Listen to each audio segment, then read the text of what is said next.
Vitamin C, vitamin E અને એન્ટીઓક્સિડન્ટથી ભરપૂર દ્રાક્ષ આપણા શરીરની ઇમ્યુનિટી બૂસ્ટ રાખે છે, પાચન બેસ્ટ કરે છે, પેટની સમસ્યાઓનું સમાધાન કરે છે, પેટમાં રહેલી ગરમીઓને દૂર કરે છે, આંખને ઠંડક આપે છે, બળતરાઓ શાંત કરે છે, મગજને ઠંડક પ્રદાન કરી અને યાદશક્તિમાં વધારો કરે છે, હાડકાઓને પણ મજબૂત રાખે છે અને ઘણા કેસમાં કેન્સર જેવી બીમારીઓની સામે લડવાની પણ ક્ષમતા આપે છે. માર્કેટની અંદર દ્રાક્ષ જુદી જુદી 3 કલરની તમને જોવા મળે છે. એક તો લીલી, એક તો લાલ અને એક તો કાળી. આ 3 પ્રકારની દ્રાક્ષને પરચેસ કરતી વખતે, ખરીદતી વખતે શું ધ્યાનમાં રાખવું જોઈએ કે જેથી જ્યારે પણ દ્રાક્ષ તમે લ્યો ત્યારે એકદમ મીઠી અને તાજી મળે. તો welcome back to Dimple's dishes channel. Video પર પહેલી જ વાર આવ્યા છો તો ચેનલને સબસ્ક્રાઇબ કરજો. સબસ્ક્રાઇબ કરવું ટોટલી ફ્રી છે. સાથે જો મારી મહેનત પસંદ આવે તો વિડીયોને લાઇક પણ કરજો. તો ચલો વિડીયો શરૂ કરીએ. તો દ્રાક્ષ ખાટી છે કે મીઠી છે તે કઈ રીતે ચેક કરવું, તો તેના માટેની હું તમને થોડી ટ્રિક્સ બતાવીશ. તો જેમના માટે પહેલી ટ્રિક્સ છે કે કોઈ પણ પ્રકારની દ્રાક્ષ હોય તેના રંગ અને ચમકને ખાસ તપાસો. માર્કેટની અંદર આજકાલ કાળી, લીલી અને લાલ આમ 3 પ્રકારની દ્રાક્ષ મળે છે અને આ 3 પ્રકારની દ્રાક્ષ જો ખૂબ જ ચમકવાળી હોય તો સમજવાનું દ્રાક્ષ છે તે ખાટી છે. હવે જો તેના રંગ ઉપર જઈએ તો લીલી દ્રાક્ષ છે એ બહુ જ લીલી હોય, જે તમને હું સ્ક્રીન પર બતાવી રહી છું એવી લીલી હોય તો તે દ્રાક્ષ ખાટી છે. પણ જો લીલી દ્રાક્ષ થોડી પીળાશ પડતી હોય તો સમજવાનું કે દ્રાક્ષ મીઠી છે. દ્રાક્ષ લીલી હોય ને તો પણ 2 પ્રકારની મળે છે, એક લાંબા દાણાવાળી અને એક ગોળ દાણાવાળી. ચાહે લાંબો દાણો હોય કે ગોળ દાણો હોય, લાંબો અને ગોળ દાણો પણ જો ભરાવદાર હોય અને થોડી પીળાશ પડતી હોય અને તેની ઉપરની ચમક થોડી ઓછી હોય તો સમજવાનું દ્રાક્ષ મીઠી છે. પણ ઘણીવાર માર્કેટમાં આપણે માત્ર કાળી અને લાલ દ્રાક્ષ જ જોવા મળે છે, તો તેને કઈ રીતે પસંદ કરવી, તેને કઈ રીતે ઓળખવી? તો લાલ અને કાળી દ્રાક્ષનો કલર જેટલો ડાર્ક હોય, જેટલો ઘાટો હોય તેટલી દ્રાક્ષ મીઠી છે તેમ સમજવાનું. અને દ્રાક્ષનો દાણો બિલકુલ ચમકતો ના હોય પણ થોડો ડલ હોય તો સમજવાનું દ્રાક્ષ મીઠી છે.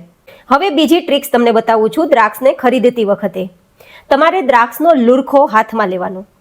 એક નહીં પણ જુદા જુદા 2 લુરખા હાથમાં લેવાના અને બંનેનો વજન તમારે ચેક કરવાનો. જેમ કે આ એક દ્રાક્ષનો છે લુરખો અને આ પણ છે. આ રીતે તમારે ચેક કરવાનું. જે લુરખો દ્રાક્ષનો વધારે વજનવાળો હોય તે દ્રાક્ષ વધારે મીઠી છે તેમ સમજવાનું. કારણ કે જેટલી દ્રાક્ષ મીઠી હશે તેટલી પાકેલી હશે અને પાકેલી દ્રાક્ષ થોડી વજનમાં હશે અને વજનવાળી દ્રાક્ષ મીઠી છે તેમ સમજવાનું. પછી ચાહે કાળી દ્રાક્ષ હોય, ચાહે લાલ દ્રાક્ષ હોય કે પછી ચાહે લીલી દ્રાક્ષ હોય, કોઈ પણ દ્રાક્ષ છે તેને તમારે આ રીતે વજનથી ખાસ ચેક કરવાનું. જેટલી વજન વધારે લાગે તેટલી દ્રાક્ષ મીઠી હશે. એક નહીં પણ એક કરતાં વધારે લુરખાને આ રીતે પકડીને તમારે વજનથી ચેક કરવાનું. પછીની સૌથી અગત્યની ત્રીજી ટિપ્સ દ્રાક્ષને ઓળખવા માટેની. જો દ્રાક્ષ મીઠી છે તો તમે તેને આ રીતે સૂંઘીને જ ઓળખાણ કરી શકશો. પછી ચાહે લીલી દ્રાક્ષ હોય, કાળી દ્રાક્ષ હોય કે પછી ચાહે લાલ દ્રાક્ષ હોય, કોઈ પણ પ્રકારની દ્રાક્ષ છે તે સુગંધથી જ પહેચાન મેળવી શકાય છે. તેની સુગંધ જો એકદમ મીઠી મીઠી આવતી હોય તો સમજવાનું દ્રાક્ષ એકદમ મીઠી છે. તો જે લોકોને નાકથી પરખ આવડે છે, જે લોકો સુગંધથી ઓળખી શકે છે તેમના માટે બેસ્ટ ટ્રીક છે આ, કે સુગંધ એકદમ મીઠી હોય તો દ્રાક્ષ મીઠી છે. પછીની ચોથી ટ્રીક, દ્રાક્ષ છે તેને ટેસ્ટ કરીને પણ ઓળખી શકાય. પણ ઘણા બધા લોકો શું ભૂલ કરે છે, દ્રાક્ષને છે ને આ રીતે વચ્ચેથી દાણો તોડી અને ચાખે છે. ચાહે લીલી દ્રાક્ષ હોય, લાલ દ્રાક્ષ હોય કે પછી કાળી દ્રાક્ષ હોય, ક્યારેય દાણાને વચ્ચેથી ન તોડો, પણ દાણાનો જે લુરખાનો જે છેલ્લો દાણો છે તેને તોડો. એક લુરખો લેવાનો અને તેનો જે છેલ્લો દાણો છે તેને આ રીતે તોડી અને ચેક કરવાનો. કારણ કે ઉપરથી દ્રાક્ષ પાકતા પાકતા નીચે સુધી આવે છે. જો દાણો નીચેનો પાકેલો હશે તો મીઠો હશે અને જો કાચો હશે તો ખાટો હશે. અને આ છેલ્લો દાણો છે એ જો તમને મીઠો લાગે તો સમજવાનું કે આખો લુરખો પાકી ગયેલો છે અને પાકી ગયેલો આખો લુરખો મીઠો જ હશે. તો શું કરવાનું, આ લુરખો લેવાનો, છેલ્લેથી તમારે તેને એક દાણો તોડવાનો અને પછી ટેસ્ટ કરવાનો. રિયલમાં મીઠી છે, રિયલમાં મીઠી છે. તે જ રીતે હું તમને આ જે ગ્રીન છે તેનો લુરખો બતાવું. આ જે ગ્રીન છે ને તેનો લુરખામાં જો તમને 2 સાઈઝ બતાવું છું. અહીંયા છે ને પીળી છે તે મીઠી છે, પણ અહીંયા થોડી છે ને ગ્રીન છે. જો અહીંયા થોડી ગ્રીન છે, ઉપર અને નીચેનામાં બંનેમાં થોડોક ફરક છે. આ ઉપર થોડી પીળાશ પડતી છે પણ નીચે થોડી લીલાશ પડતી છે. મતલબ આ દાણો ખાટો જ હશે એ હું તમને ગેરંટી સાથે કહું છું, ગેરંટી સાથે. જ્યાં પીળાશ પડતા દાણા છે ને તે મીઠા હશે. તો માનો કે આ પીળાશ પડતો દાણો છે તે હું ટેસ્ટ કરું, તે મીઠો છે.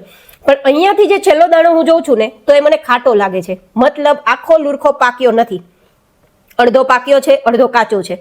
આખો લુરખો પાકો હશે તો જ તમને છેલ્લો દાણો છે તે મીઠો લાગશે.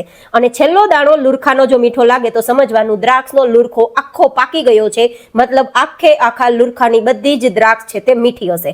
તો દ્રાક્ષને લેતી વખતે આ એક ટ્રીક પણ ધ્યાનમાં રાખવા જેવી છે. સૌથી મહત્વની 5મી ટ્રીક્સ, દ્રાક્ષ લેતી વખતે તેનો લુરખો જે હોય ને તેની દાંડીને તપાસવાની.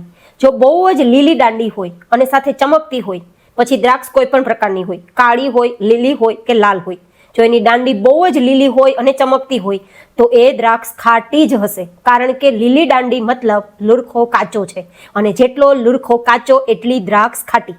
ઓકે, તો થોડી એકદમ બ્રાઉન ઉપર આવવી જોઈએ. બહુ બ્રાઉન ઉપર નહીં, થોડી ગ્રીન શેડ, પણ થોડી બ્રાઉન ઉપર, થોડી સુકાઈ ગયેલી, અને સાથે સાથે ચમકતી ના હોવી જોઈએ.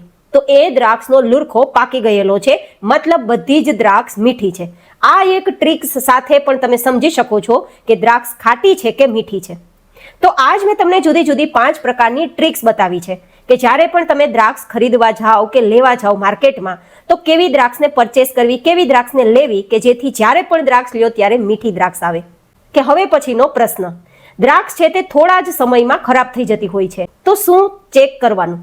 તો જેમના માટે જ્યારે પણ તમે દ્રાક્ષ લ્યો ને ત્યારે આ રીતે લુરખો છે એને તમારે ધ્યાનમાં રાખવાનો, અને આ રીતે તેને તમારે ચલાવવાનો. જો આ રીતે લાંબા સમય સુધી ચલાવ્યા બાદ બહુ ઓછા દાણા તમારા લુરખામાંથી નીચે ખરીને પડે તો સમજવાનું દ્રાક્ષ તાજી છે.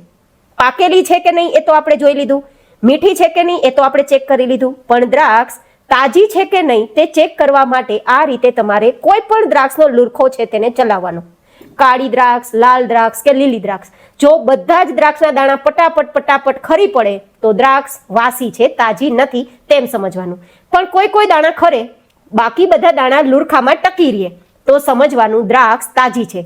અને તાજી દ્રાક્ષ લાંબા સમય સુધી સારી રહે છે, ખરાબ નથી થતી. અને બીજી એક ટ્રીક, દ્રાક્ષ બહુ જ વાસી હશે તો તેની ડાળી છે તે આ રીતે સુકાઈ ગયેલી હશે. ઓકે, અને બાજુની સ્ક્રીનમાં હું તમને બતાવી રહી છું તેમાં થોડી ડાળી છે તે લીલી છે, મતલબ સાવ બ્રાઉન નથી થઈ, સાવ સુકાઈ નથી ગઈ, પણ થોડી લીલી છે, મતલબ આ દ્રાક્ષ તાજી છે.